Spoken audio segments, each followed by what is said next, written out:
Hey guys, what's going on? It's Jackson here. Just wanted to introduce you to this podcast. This is a podcast I'm going to be doing on everything from fitness, performance, mindset coaching, a little bit of lifestyle habits, just basically anything that can help you perform better in your sport, help you be just a healthier human being overall, and just to help you live to the fullest of your potential as a human being.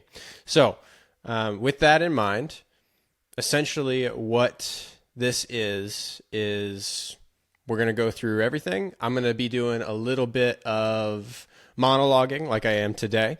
And then occasionally we will have some guests come on, talk about what they're an expert in, may even have some clients talk about experiences they've had and how that has helped them change, how that's helped them grow and improve.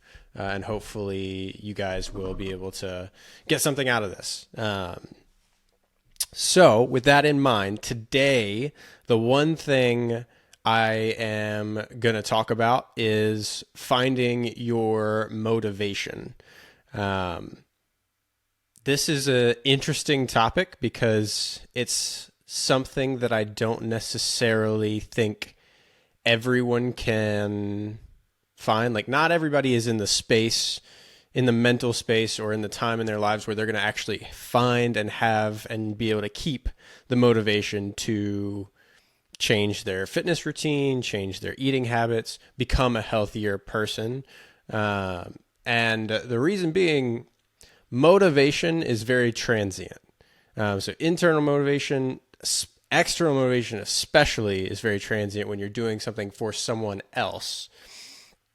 Internal motivation is hard to find. A lot of people, if you're doing something for yourself for a reason that really internally drives you, and that's coming from you, it's very rare to find something that is consistent and something that helps you really push yourself to change, to be a different person than you were. And I think what many people overlook is that a lot of times it is the simplest thing that and the most consistent thing I see is just the internal motivation is, I just want to be healthy and strong so I can live the life that I want to live. That's it.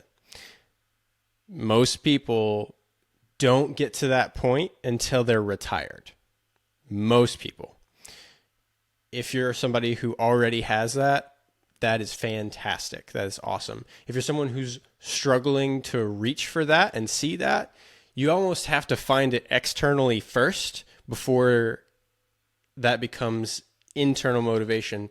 What you really have to see is, okay, I'm seeing people get old. I'm seeing people become fragile, become frail, be not able to do the things that they want to see, the things they want to do.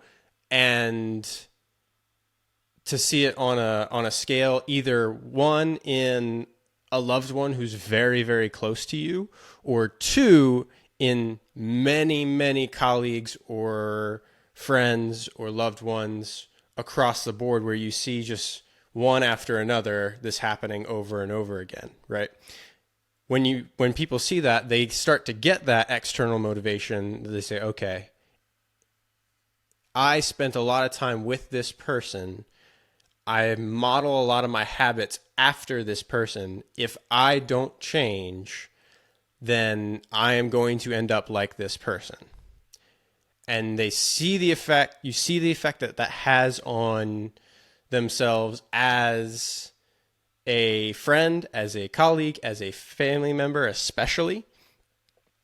And then say, okay, I got to do something. Once that has kicked in and you've got that external motivation, the habits that you build over time is going to create discipline. So you get moving, right? You make that change. Now, step 2 is sustaining that change. It can be really, really helpful in the sustaining stage to have somebody to do things with, right? A partner, an accountability person, a coach, whoever it is that you're doing that with has got to be someone who's committed to you and who you will actually feel bad about letting them down if you don't show up. And they'll call you out on it too. They have to be close enough to you and have a good enough relationship with you that they will actually call you out on it if you don't show up. That is step 2, is that sustaining the action that you've created that was sparked via motivation, right? Once you've gotten into a rhythm of sustaining, now, okay, it's become habitual. Now what you've developed is discipline. And discipline is what will carry you through the long haul and will really help you internalize that motivation to the point where, okay, I'm doing this not only for my family, I'm not doing this for my friends, I'm doing this so that I can be a better person, and because it helps me in the long run, mentally, physically, sometimes even spiritually. These are the things that I can do over the long haul, whether that's eating right, whether that's sleeping more, whether that is working out properly, working out regularly, right? All of these things that are going to help you just be better, be a better version of you. And so one of the things that is kind of, when I have somebody who comes to me and they say, I have the motivation, I don't know where to get started. Okay, let's start with the simplest habit we possibly can. Because of what I call this is what I like to call a habit cascade. You know, Dave Ramsey has his debt cascade or debt snowball. This is a habit snowball, right?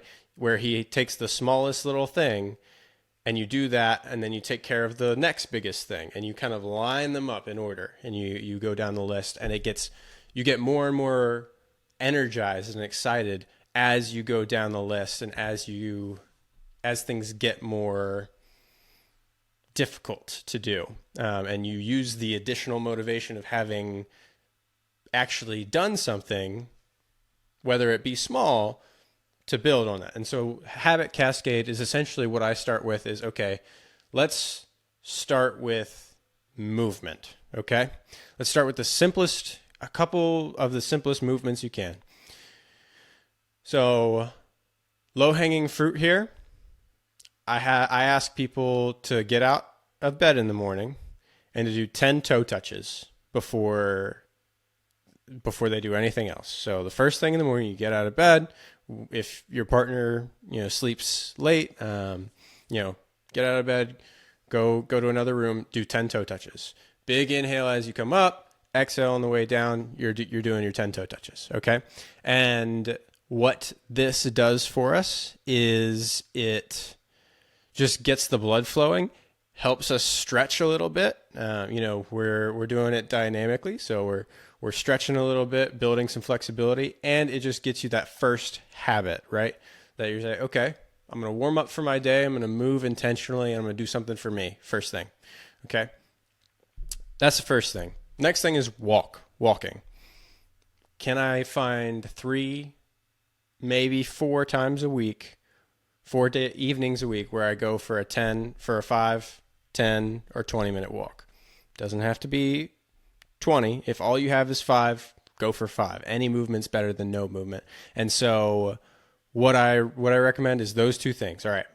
First, I'm going to hit those 2 things. Low hanging fruit, I'm going to move a little bit.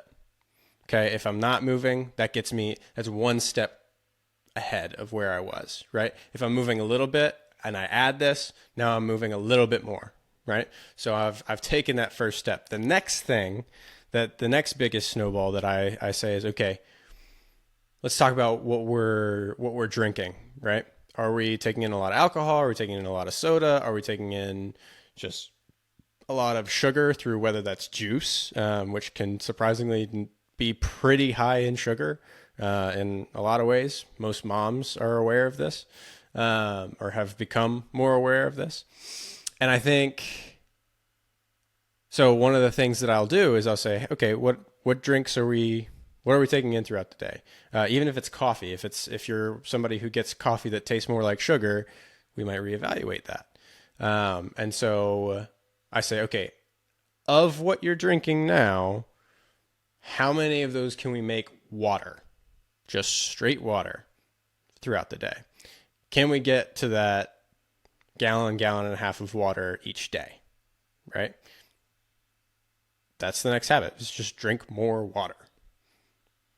And it seems like a small thing, but the effects it has on your health are very significant.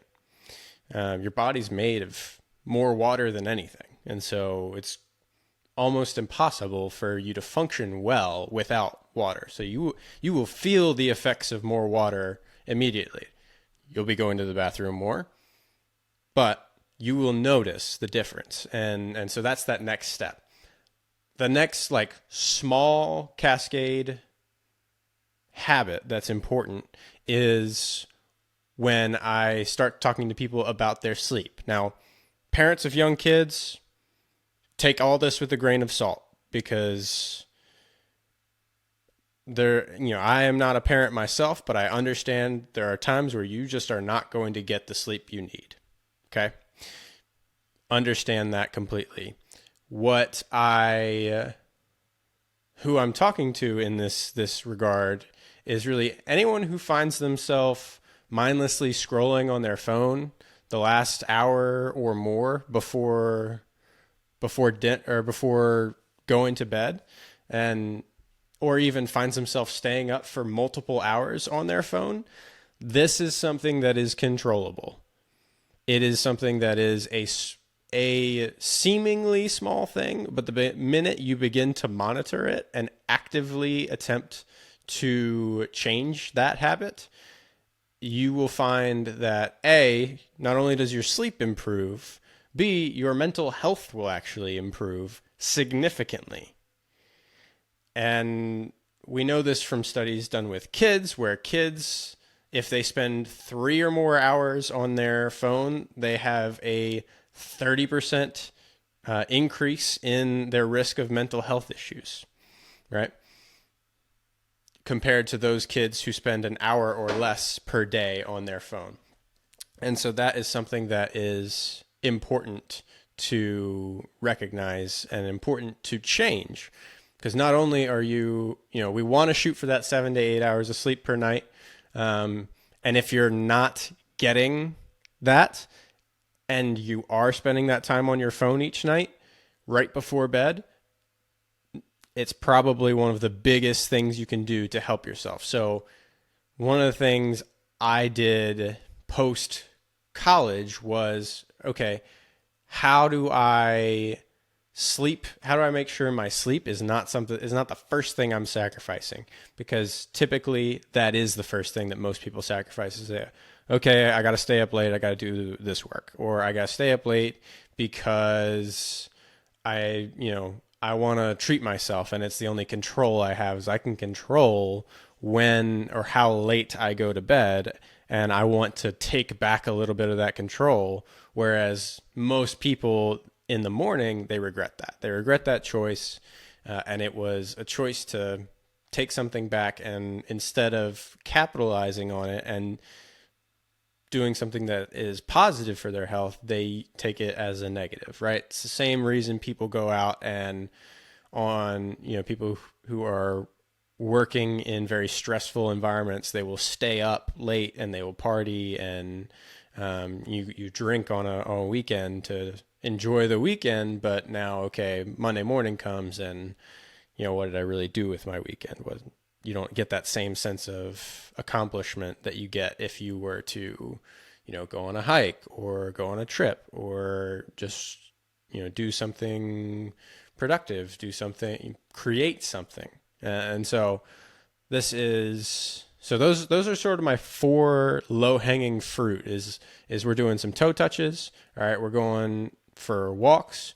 We're going to drink some more water. And then lastly, we are going to make sure we are putting our phone away in time for us to get the sleep we need. And so those are the things that If you are just now getting to the point where you're like, okay, I need to start making a change. I need to be healthier. I see what's going on in the world. Those are the things that, as a coach, as a personal trainer, those are the first things I'm going to dial in with you, is say, okay, let's try those habits first. And then on top of that, yes, I'm going to advocate for you to start strength training and building up muscle, and eating more protein and doing all these things. But if you can't consistently do the small things, I'm not going to throw the big rocks at you and say, okay, let's do the big things right now. If you're someone who severely needs it, and you're already coming to me and saying, hey, I want to hire you as a coach, let's go. I know mentally you're like, okay, you're checked in, we're going to crush this. And you can make all those things happen at once. What you don't want to see as a coach, or what I don't want to see in clients is, okay, I'm addicted to change now. They get 3-4 weeks in. It's like, what's next? What's next? What's next? What's next? Because then what you run into is, okay, someone is addicted to the change and they're unable to sustain something that might feel a little bit boring. When in reality, the healthy things are the things that are done consistently well, and the things that are really kind of boring. Lifting the same on the same sort of schedule. It doesn't have to be complex. It doesn't have to be these great Instagram workouts that are sometimes just insane. It can be just as simple as me doing a dumbbell circuit, 5 exercises, 5 sets, 5 reps, something simple as that. And if I do that every day, or what I like to say is a really good consistent schedule is 3 times a week, right? If I do that 3 times a week, every week for the rest of my life, I'm going to be in fantastic shape in my 70s and 80s, assuming I'm still alive then, right? And so those are sort of the low-hanging fruit. I hope you guys got something out of today. Be on the lookout. We're going to be doing monologues like this sort of on Tuesdays, and then other people will come in and talk about their experiences and their expertise in a particular field. So, yeah, stay tuned. Thanks, guys.